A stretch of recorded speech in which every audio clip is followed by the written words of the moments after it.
Hi guys, I'm Marsha. Welcome to my channel. Today I'm going to roast some pumpkins.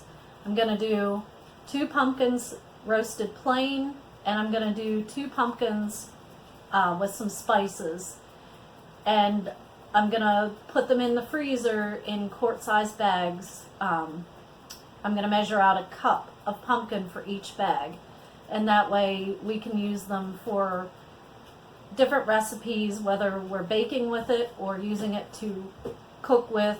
Actually, tomorrow Hugh is going to make some risotto with pumpkin in it, so you'll be seeing that on the video. So I have to get the pumpkin roasted today, and I'm looking forward to doing it because I enjoy having the roast pumpkin in the freezer. If I want to make pumpkin bread or pumpkin pie, I know it's in there, and it's much better than buying the canned pumpkin.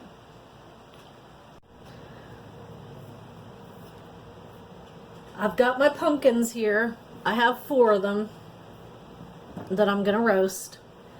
I'm going to do 2 small ones. Well, 2 of the smaller ones are going to be plain, and the bigger ones are going to be spiced.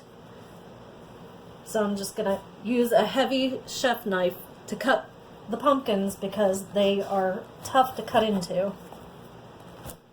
And I have a towel underneath this cutting board so it doesn't slide around on the countertop. You don't want to use a chef knife like this and have your cutting board sliding all over the place. This is a sharp knife, but pumpkins are really hard to cut into.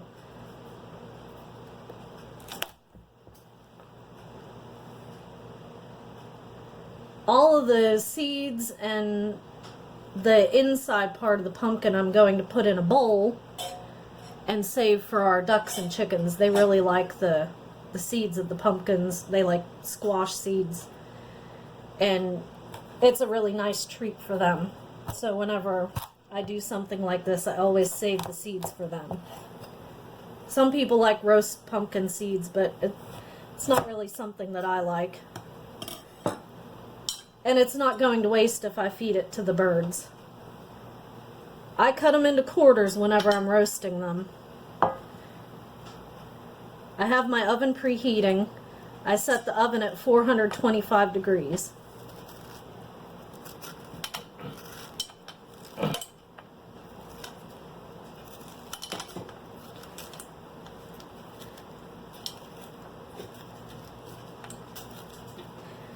This can be a little bit messy, and sometimes you have to get your hands into it.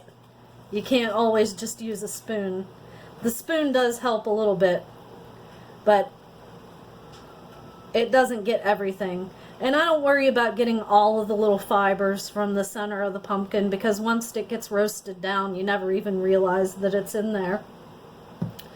And whenever I do this, after I get them roasted, I pull them out of the oven and let them cool enough that I can handle them. And I'll use a spoon and scoop all of the flesh out of the skins. And I'll measure it out into 1 cup portions and put it in bags. I'm going to go ahead and rinse my fingers because they're slimy. I wanted to show you how I was going to do that first half of the pumpkin.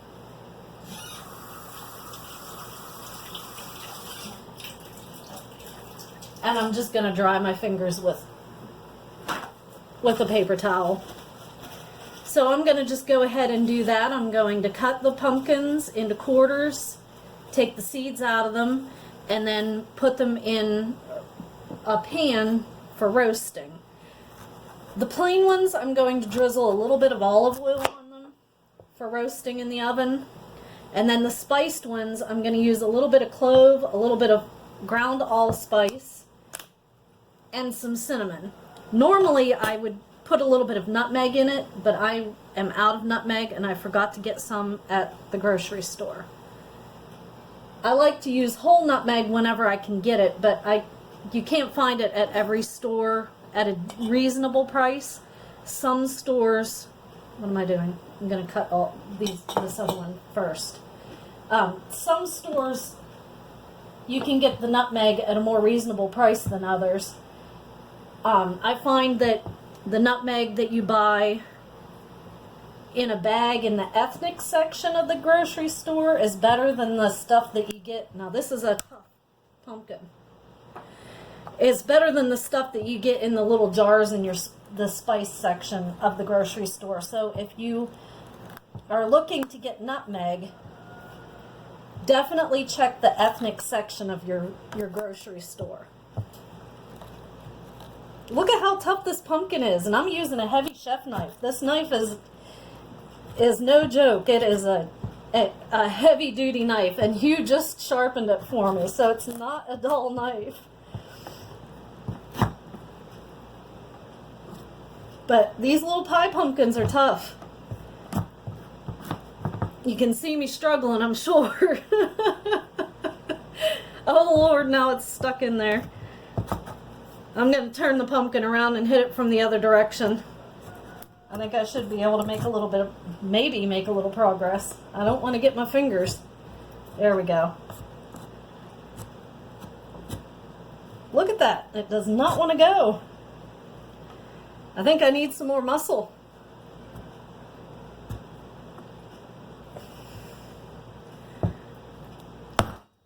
Sorry guys. Well, the pumpkin's cracking, but it's not cutting. Good Lord.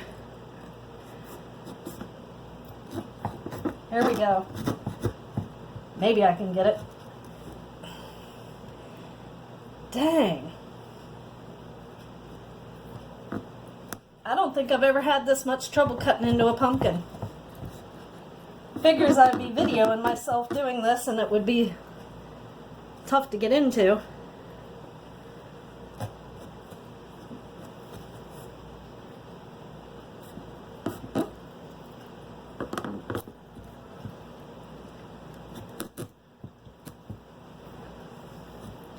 It's a lot easier to go ahead and just decide that you're going to open up a can of pumpkin instead of going to all of this work to have pumpkin for your pies. Lordy. I'm making very little progress here. There we go.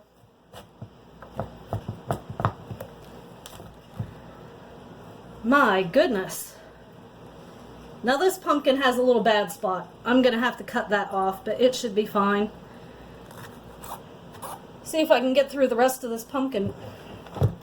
I'm going to turn it on its flat side. It may be a little bit easier. This pumpkin has an exceptionally tough skin. I don't know. Look at that. The knife doesn't want to go in.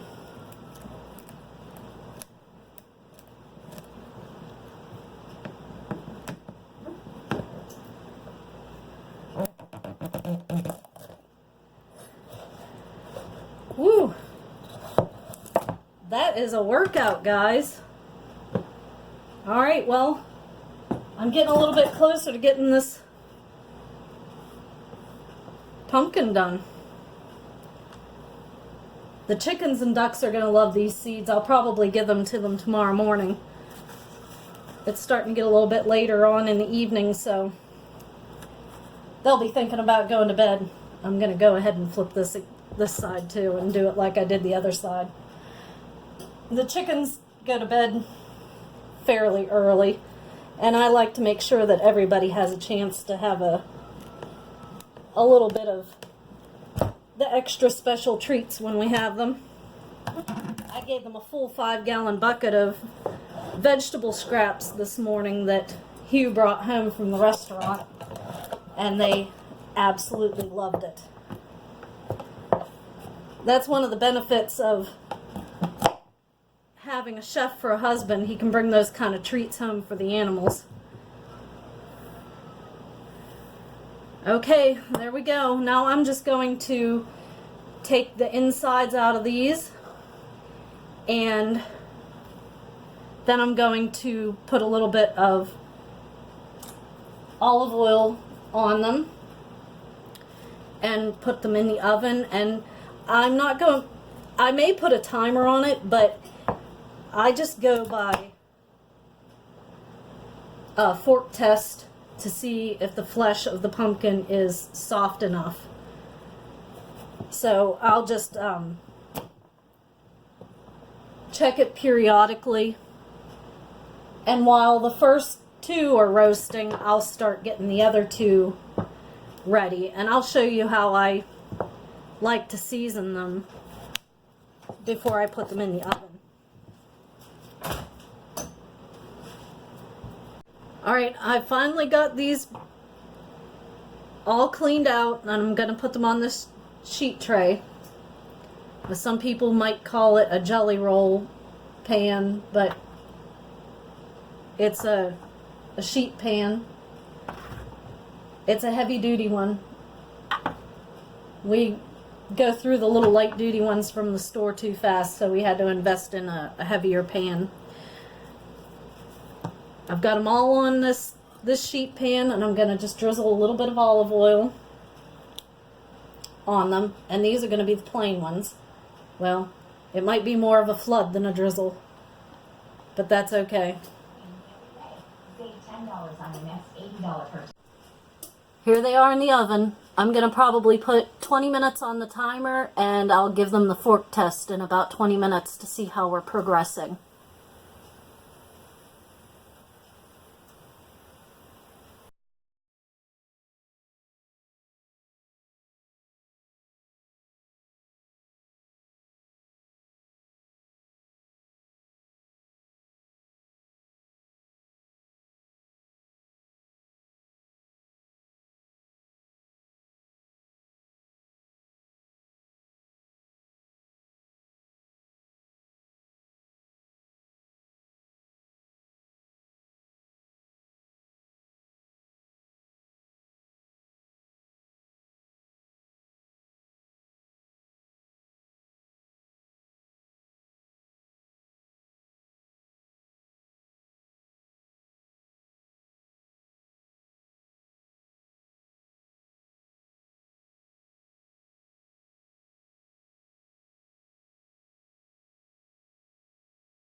That's the seeds from 4 pumpkins. It's going to be a nice snack for our ducks and our chickens. My timer's going off, so we're going to go ahead and take a look at the pumpkins that I have in the oven. And as soon as I check those, I'm going to get the ones that I've just cut seasoned and ready to go. Here they are. Boy, they're smelling good. Oh, they need a lot more time. Fork's not even going in them, really. Alright guys, I'm going to put another 20 minutes on the timer and check them again in 20 minutes. I have this big pan here that we use for roasting meat in. Usually we use this to roast a turkey in. I've used it to roast a leg of goat in it. Pretty much anything we have that is big, we use this pan to roast in. And normally I line it with foil if we're going to do something messy because it makes cleanup a lot easier. The pumpkins aren't going to be messy, so I'm not worried about it. I did run out of heavy duty foil and forgot to buy some at the store because I made my little shopping list, but it was one of those things that I didn't think about. So I didn't get any foil, but I'll get some either after work one day this week or next weekend. It's not a big deal. So I'm just going to put these pieces of pumpkin in this pan. The one pumpkin was a little bit bigger than the other, but not a lot bigger. And these are going to be the ones that I will add spice to. And even though I'm going to put spices on them, when I go to use it for baking or whatever I'm going to use it for, I'll still need to add more spice. It's the spice that I put on it isn't going to be really enough, even though I'm going to spice liberally. It won't be enough to make the pumpkin to the point where I wouldn't have to add spice whenever I make my pie or my pumpkin bread. And I like a lot of spice whenever I make pies and pumpkin bread. So even whatever a recipe calls for, I usually add extra spice. So again, with these ones, I'm going to give them some olive oil. And this is just some cheap olive oil from Walmart. We usually go to a little store in Panama City called the Bazaar, and they have gallon glass jugs of olive oil that they sell. It's cold pressed, extra virgin olive oil, unfiltered, and we can get it for $16.99 for a gallon of olive oil. It is such a good buy, and I really like to have it, but we haven't made it to that store. We like to buy pita bread there too because they have the best pita bread in the area. You can't get pita bread like they have at our local grocery stores. Their pita bread is so much better. See, now this I'm using is just some ground allspice, and I'm adding quite a bit, but like I said, whenever I put these in the bags, it's going to get mixed up a little bit, and it's still not going to be enough pumpkin spice. And I never follow a recipe for pumpkin spice. It's just whatever I have in my spice cabinet at the time. This is ground clove, and clove is fairly strong, but I really like a lot of spice, like I said, so I'm gonna put a good bit of clove. I wish I had nutmeg, but I will remember, probably make myself a note on the bags that I didn't put any nutmeg on these. And whenever I go to make my pies or my pumpkin bread or whatever, I'll just add a liberal amount of nutmeg. Now I'm going on with some cinnamon. Now this brand is the one that I like to buy my whole nutmeg when I get whole nutmeg to grate. It usually comes in a bag, and it's usually really good whole nutmeg. Because I use so much nutmeg, I do like the whole nutmeg, but I do try to keep ground nutmeg in my spice cabinet as well as the whole nutmeg, because I use a lot of it.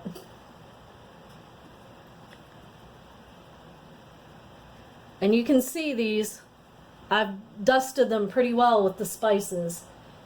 And it smells delicious, guys. It smells like Thanksgiving right now. There we go. Lots of spice. Now I have to wait.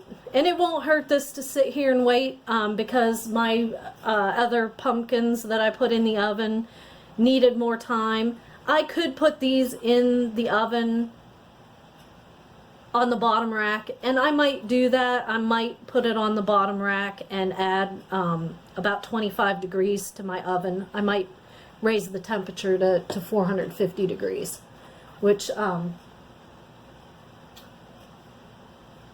when my timer hits about 10 minutes, I think I'll go ahead and do that. I'll put these on the bottom rack and add some extra time or some extra temperature to my oven, and I'll get these in there, and then they can start roasting too.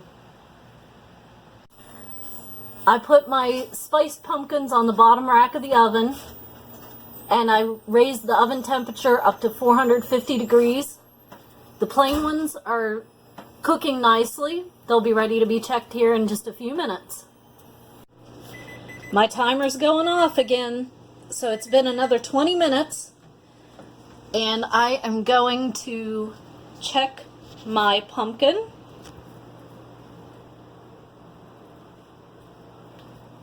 Grab a towel here. We do not use oven mitts in this house. We use towels. It's better than oven mitts. After meeting Hugh, I realized that oven mitts are just not adequate for this sort of thing. Alright, so my fork's going in. There's a little bit of resistance, not like the last time. The fork didn't really want to go in. So I'm going to give them probably about 5 more minutes at 450 degrees. And I'm going to check them again, and I think that they'll probably be ready. My timer just went off again. It's been 5 more minutes. Oh, you're fogging up a little bit.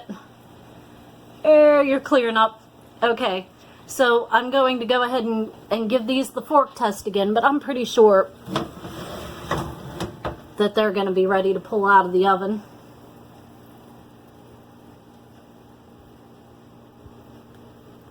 That one's still a little firm. I don't know, maybe I should let them go a little bit longer. Maybe I'll let them go a little longer. I want to make sure that it's easy to scoop it out with the spoon. And the ones that are a little firm yet. Yeah, I'm going to put another 10 minutes on the timer. I don't want to take any chances, and I know that the ones on the bottom rack aren't, you know, they're not ready yet. I'm not even going to test them. So, about 10 more minutes, and then we'll check them again. I wish you guys could smell this. These spiced pumpkins smell so good. It smells like Thanksgiving. Oh, they're going to need some more time. They're getting there, though.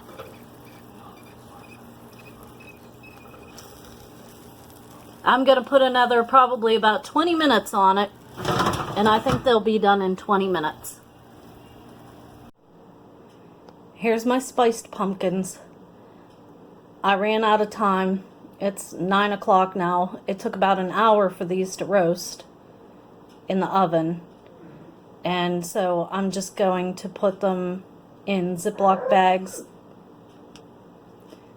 They're cool enough now, and I'll pull them back out again tomorrow or Wednesday and scrape the flesh off of the skin and measure it out and put it in the freezer. I'll show you guys the process of the measuring and labeling and everything whenever I do that. Well guys, I hope you enjoyed the video. If you liked it, give it a thumbs up, hit the subscribe button, and ring the notification bell so you'll know the next time I upload another video. Talk to you later.